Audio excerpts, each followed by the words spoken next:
Sina Joshua Garcia, Daniel Padilla, Catherine Bernardo, Kim Chu, ang ilan sa mga batang artista na gustong makatrabaho ni Dina Bonnevie.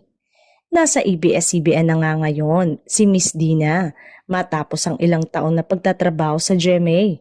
At yes, sa September nga ay may bago na siyang show pero ayaw pa niyang pangalanan kung sino-sino ang mga makakasama niya.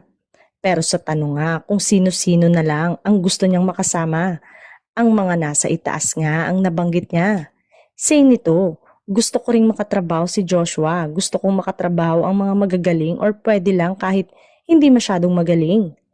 Si Joshua kasi, marami ang nagsasabi na magaling siyang artista at nagagalingan din naman talaga ako sa kanya. Parang sabi nga nila, he's the new John Lloyd so I'd like to work with him. Sa mga girls naman, si Janine Gutierrez, kasama ko siya sa management company pero hindi ko pa siya nakakasama sa trabaho so gusto ko siyang makatrabaho. Hindi ko pa rin nakakatrabaho si Ivana Alawi. Magaling daw na vlogger at artista si Ivana so why not? Si Barbie Imperial gusto ko ring makasama. Marami pa akong hindi nakakatrabaho sa Channel 2, si Kim Chu, gusto kong makatrabaho si Paulo Avellino, nakatrabaho ko na, magaling siya.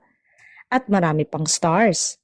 Samantalang, ang bongga nga ng House of D na talk show ni Miss D sa YouTube kasama ang mga anak na sina Danica at Oyo with Mark Pingris at Christine Hermosa dahil humakot agad ito ng papuri at maraming views.